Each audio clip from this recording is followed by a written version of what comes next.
Hello everyone and welcome to Play First, a channel dedicated to creating and sharing content about all things Magic the Gathering related. This video is part of a series of informational videos on what you need to know about MTG. So here is the basics. In this video, we talk about the game zones when playing Magic the Gathering. Magic the Gathering is a tabletop game.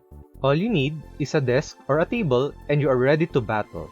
We will be limiting this video to the physical zones that are typically seen or used in a game.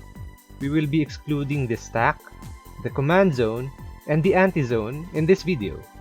Game zones are places where you physically place a card or object during a Magic the Gathering game. The objective of this video is to teach players where to place their cards on a table or a desk when playing. There are 5 basic game zones that you can generally see on a Magic the Gathering board. These are the library, your hand, the battlefield, the graveyard, and the exile zone. Let's start with the library. The library is your pile of Magic the Gathering cards that you begin with during a game. At the start of a Magic the Gathering game, all your spells are found in the library. The library is also your draw pile. You typically draw one card from your library on each of your turns. All cards in your library should also be face down. If your library runs out of cards and you are unable to draw any more cards, you will lose the game. The next zone is the hand. This basically refers to cards that you are holding in your hands. In a Magic the Gathering game, you begin by drawing 7 cards from your library. Whenever you play or cast a spell, cards are removed from your hand and are placed in the appropriate zones.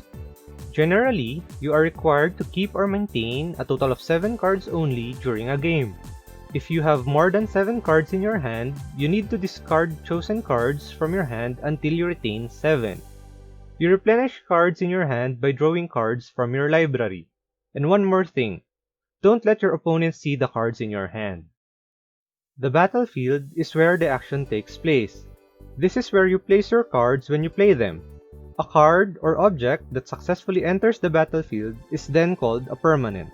Lands, creatures, artifacts, and enchantments can all enter the battlefield and become permanents.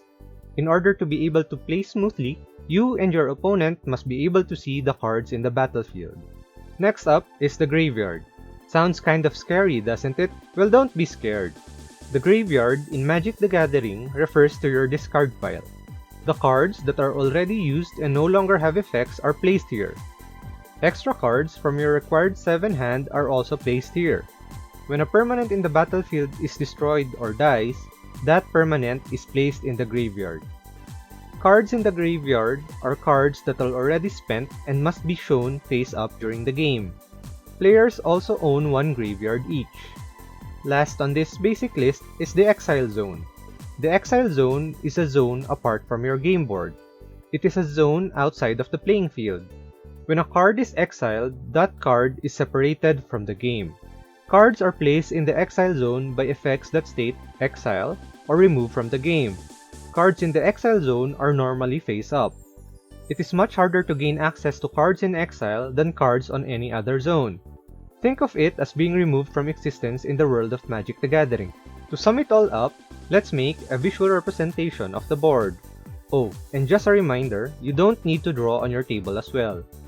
Let's start with your library, which we will place here. Easily accessible for when you need to draw. From your library, you draw 7 cards. There's only 3 on this example. These are the cards you keep in your hand. Next is the battlefield. This is where you place your lands, creatures, and other permanents. You can place cards anywhere in the battlefield, but to make things a little more organized, lands are usually placed closer to you and creatures closer to your opponent for attacking and blocking. When a spell is used and resolves, such as an instant or a sorcery, it is then placed in the graveyard. Similar process is applied when a permanent is destroyed or dies. Remember that cards in the graveyard are face up. And then we have this zone, the exile zone. Exiled cards are cards that are removed from the game. Don't throw them out. They are still in the game but are just inaccessible. And that's it for this episode of The Basics. Knowing where to place your cards, you can now begin playing a Magic the Gathering game. If you like this video, please click the like button. Also, follow our page at PlayFirstMTG. You can also subscribe to our YouTube channel, PlayFirst. Thanks for watching, and see you!